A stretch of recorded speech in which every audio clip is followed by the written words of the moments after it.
जी अल्लाह के नाम से शुरू बच्चों। वाटर की बात हो रही है कल से। आज हम बात करेंगे सोर्सेज ऑफ वाटर की और उसके बाद इम्प्योरिटीज़ ऑफ वाटर की भी हम बात करेंगे।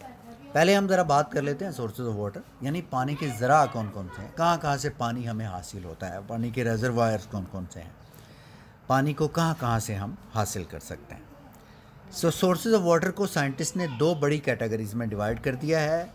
एक को वो कहते हैं it is surface water which is present on the surface of the earth, और दूसरा है अंडरग्राउंड वाटर। सरफेस वाटर जो पानी ज़मीन की सतह के ऊपर मौजूद है।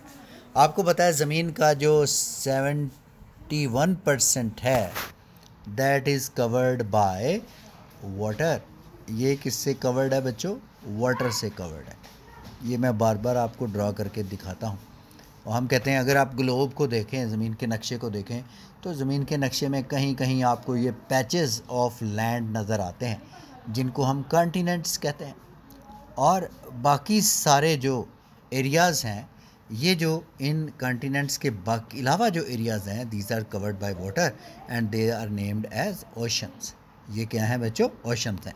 मुझे उम्मीद है कि आप सब लोगों को पता है कि दुनिया में ज़मीन के ऊपर देर आर 7 कॉन्टिनेंट्स, 7 बड़े बर्रे आज़म हैं। पता है ना बच्चों?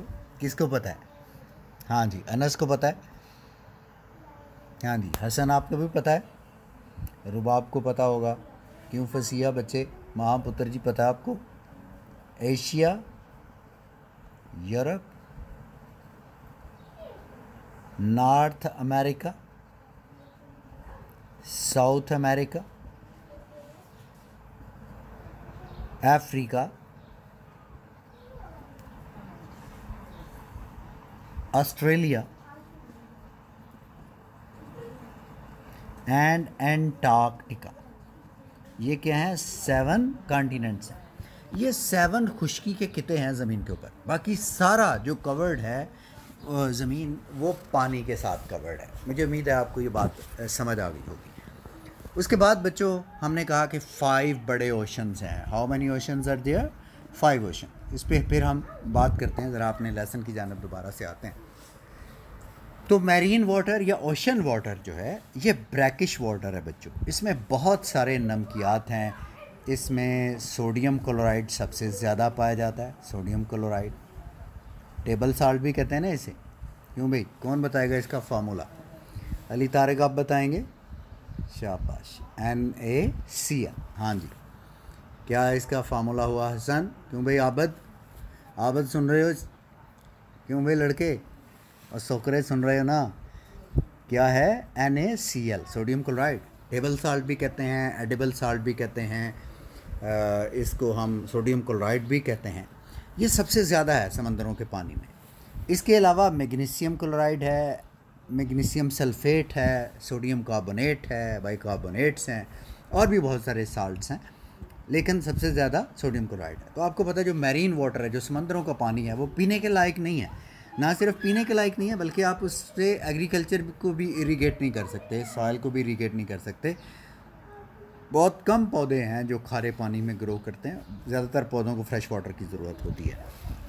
तो बहुत सारे कंट्रीज़ ऐसे भी हैं जो इस वाटर को डीसैलिनेट करते हैं। मेरा ख्याल है ये लफ्ज़ मैंने बोला है तो बहुत सारे बच्चों को पहले ही पता चल गया डीसैलिनेट का क्या मानी है ना फसिया? पता है ना बेटे जी? डीसैलिनेट का मतलब है इसमें से साल्ट्स को रिमूव कर देते हैं। साल्ट्स को क्या कर देते हैं? पानी को में से रिमूव कर देते हैं। जैसे कुवैत है, सऊदी अरेबिया है, बहुत सारे दूसरे कंट्रीज़ भी हैं। हमें भी कराची में अगर लोगों को बेहतर पानी की सहूलतें देनी है तो उसके लिए हमें इस पे सोचना पड़ेगा और इस टेक्नोलॉजी को राइज करना पड़ेगा। शायद फिर ही हमारा प्रॉब्लम जो है वो कराची में हल हो सके। जो लोग कराची में रहते हैं उनको पता है कि it's very big problem of drinkable water. पानी, पीने का जो पानी है उसका बहुत बड़ा मसला है कराची में। एनी सो आपको पता है 70 या 71% of earth that is covered by ocean. इसका मतलब है सरफेस वाटर जो है वो सबसे ज़्यादा पानी है। फिर जो फ्रेश वाटर है, जो पॉन्ड्स में पानी पाया जाता है, पूल्स में पाया जाता है, लेक्स में पाया जाता है, स्ट्रीम्स में पाया जाता है, जो बारिश का पानी होता है, all this is fresh water. ये सारे का सारा फ्रेश वाटर है। और ये फ्रेश वाटर रेजरवायर जो हैं बेशुमार हैं ज़मीन के ऊपर। इसके अलावा इनके अलावा फ्रेश वाटर जो है that is also present in glaciers. कल भी बात हो रही थी ग्लेशियर्स की। हमारे मुल्क में भी बड़े नामी ग्रामी ग्लेशियर्स हैं, बल्कि बड़े ऊंचे ग्लेशियर्स हैं। सियाचिन ग्लेशियर गिलगित बल्तिस्तान में ये ग्लेशियर्स मौजूद हैं। ग्लेशियर का मतलब है बर्फ़ के बहुत बड़े बड़े पहाड़, ये ग्लेशियर्स कहलाते हैं। और सियाचिन एक मुकाम का नाम है, एक जगह का नाम है गिलगित बल्तिस्तान में जहाँ पे ग्लेशियर मौजूद हैं, इसलिए इसको सियाचिन ग्लेशियर कहते हैं। दूसरी कैटेगरी है बच्चों रेजरवायर या सोर्सेज ऑफ वाटर की, दैट इज़ अंडरग्राउंड वाटर। ये फ़र्ज़ कीजिए ज़मीन की सरफेस है बच्चों।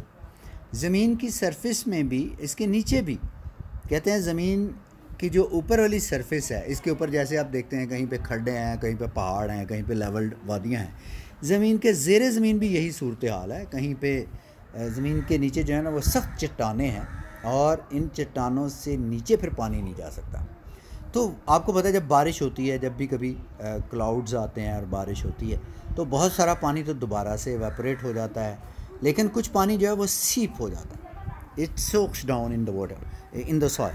तो जब ये सोक डाउन करता है तो यहाँ तो सॉइल के पार्टिकल्स हैं। इन सॉइल के पार्टिकल के बीचों बीच वाटर के पार्टिकल जो हैं, वाटर के मॉलिक्यूल जो हैं वो मौजूद होते हैं। जैसे मैं यहाँ पे अगर रेड जो हैं वो सॉइल के पार्टिकल आप समझें और ये ब्लू जो हैं ये आप वाटर के पार्टिकल, वाटर के मॉलिक्यूल समझ लीजिए। ये वाटर के मॉलिक्यूल सॉइल के बीच में आ जाते हैं। अब चूँकि नीचे बहुत हार्ड और टफ़ किस्म की जो है ना वो रॉक्स हैं, ये आप देख रहे हैं, ये छिपकली भी मेरे पास आके पड़ रही है, इसको भी शायद वाटर से सरोकार है। एनी हाउ सो ये बच्चों, अब ये जो पानी ऊपर से सोक डाउन हुआ सरफेस ऑफ अर्थ से, तो ये ज़ेरे ज़मीन चला गया लेकिन ज़मीन से बहुत नीचे नहीं जा सका। ये जो एक्वाफर है, ये जो एक लेवल बन रहा है पानी की, बहुत ज़्यादा इसमें नीचे जो है वो पानी मौजूद है, इसको हम कहेंगे दिस इज़ वाटर टेबल। यही वो सतह ज़मीन है बच्चों जहाँ से हम पानी को पंप आउट करते हैं। आपको पता है हम कोई भी नलका लगाते हैं, कोई भी वाटर पंप लगाते हैं तो हम बोरिंग करते हैं और बोरिंग में जब पाइप यहाँ तक पहुँच जाते हैं तो यहाँ पे फिर पानी हमें अवेलेबल हो जाता है। ये वाटर टेबल जो है ये मुख्तलिफ़ इलाकों में इसकी सतह मुख्तलिफ होती है। किसी इलाके में ये 40 फुट पे ही है, बाज़ औक़ात ये 250 फुट पे भी नहीं है। तो और इसकी जो है ना वो वाटर टेबल की सतह साल के दौरान भी चेंज होती रहती है। गर्मियों में वाटर टेबल जो है वो थोड़ा लोअर डाउन चला जाता है क्योंकि बहुत सारी इवेपोरेशन होती है, बहुत सारा पानी जो है वो सीप डाउन करता है। जबकि जब बरसात का मौसम होता है तो ये वाटर टेबल थोड़ा राइज़ कर जाता है। बाज़ औक़ात बच्चों वाटर टेबल जो है इतना राइज़ करता है, इतना राइज़ करता है, इतना राइज़ करता है कि ये ज़मीन की ऊपर वाली सतह के करीब आ जाता है, जहाँ पौधों की जड़ें होती हैं उसके करीब आ जाता है ये वाटर टेबल। अगर ऐसी सूरत हाल हो जाए तो फिर इस ज़मीन को हम वाटर लॉग्ड सॉइल कहते हैं। वाटर लॉग्ड सॉइल या इसको वाटर लॉगिंग भी कहते हैं। जो वाटर लॉग्ड सॉइल होती हैं वहाँ पे खेती बाड़ी नहीं की जा सकती, ये दलदली ज़मीनें होती हैं और इन ज़मीनों में नमकियात की कमी होती है और ज़ाहिर है वहाँ पे हल भी नहीं चलाया जा सकता। आपको पता है जो मार्शेस होती हैं, मार्शी एरियाज़, वहाँ पे एक तो नाइट्रोजन्स की कमी होती है, नाइट्रोजनस कंपाउंड्स की, जिससे पौधे बहुत ज़रूरी होते हैं पौधों के लिए। तो बहरहाल कहने का मतलब ये है कि underground water is the other source of water, ये दूसरा सोर्स है पानी का। बच्चों फिर कल ही बात हो रही थी वाटर एक यूनिवर्सल सॉल्वेंट है। मैंने आपको बताया था यूनिवर्सल सॉल्वेंट क्या होता है, क्योंकि इफ्तिखार बताया था, हाँ जी, इब्रार बताया था भाई, एहसानुल्लाह, एहसान मुस्तफ़ा, हाँ जी, अहमद रज़ा, आमिर रज़ा, मोहम्मद रज़ा, बेटे जी बताया था ना universal solvent, a solvent which dissolve almost everything in it, that is called universal solvent.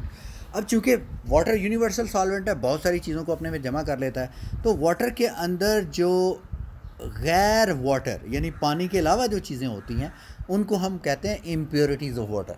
क्या कहेंगे बच्चों? उनको इम्प्योरिटीज़ कहेंगे। इन इम्प्योरिटीज़ में क्या क्या चीज़ें हो सकती हैं? इसमें एक तो जर्म्स हो सकते हैं, बायोलॉजिकल इम्प्योरिटीज़, बायोलॉजिकल मतलब जो ज़िंदा चीज़ें हैं पानी में मौजूद हैं, इम्प्योरिटीज़ वो क्या हैं जी? उसमें ज़ाहिर बैक्टीरिया हैं, उसमें वायरसेस हैं, उसमें कुछ फंजाई हैं, कुछ एल्गी भी हो सकते हैं, तो उनको हम बायोलॉजिकल इम्प्योरिटीज़ कह सकते हैं।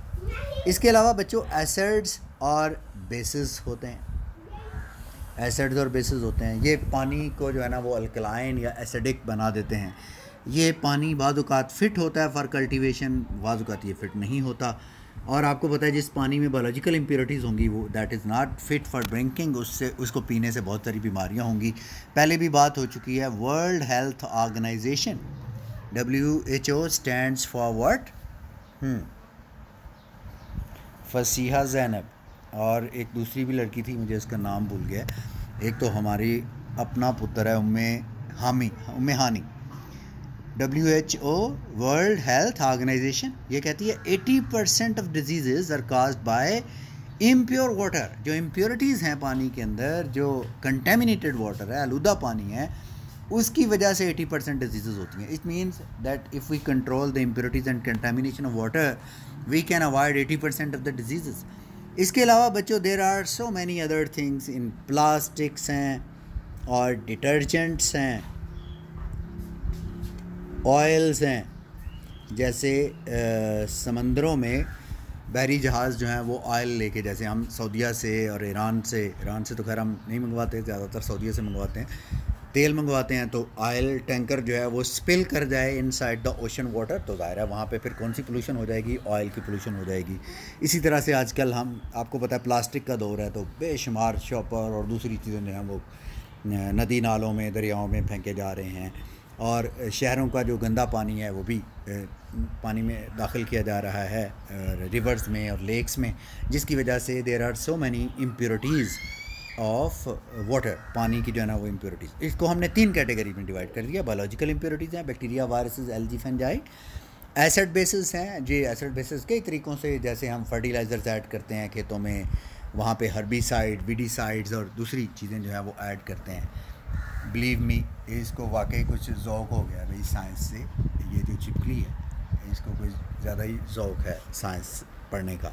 बहरहाल, तो ये बच्चों बात है कि ये रिसोर्सेज ऑफ वाटर हैं और इम्प्योरिटीज़ ऑफ वाटर हैं। कल हम बात करेंगे कि ये जो इम्प्योरिटीज़ ऑफ वाटर हैं इनको हम कैसे रिमूव कर सकते हैं। ये बड़ा इंपॉर्टेंट क्वेश्चन होगा और कल इस पे हम इंशाल्लाह बहुत ज़बरदस्त गुफ्तगू होने वाली है।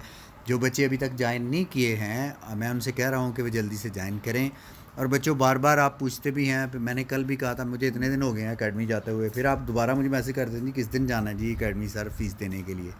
तो बेटे जी मैं कल 10 से 12 बजे के दरमियान मैं अकेडमी में हूँगा।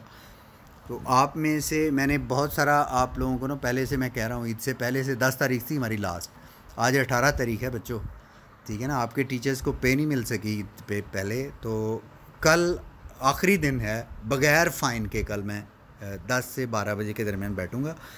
अगर आपने फ़ीस वहाँ जमा करवा दी तो वेल एंड गुड, अदरवाइज़ बच्चों मैं फिर आपको रिमूव कर दूँगा व्हाट्सएप ग्रुप से। फिर आपने मुझे फ़ोन नहीं करवाने, फिर आपसे हमने पूरी फ़ीस और साथ 200 रुपये जुर्माना लेना है, तो फिर आपको हमने ऐड करना है ग्रुप में, अदरवाइज़ नहीं करना। सो ये लास्ट चांस है आपके लिए, कल आपने फ़ीस ज़रूर सबमिट करवानी है। अल्लाह हाफ़िज़।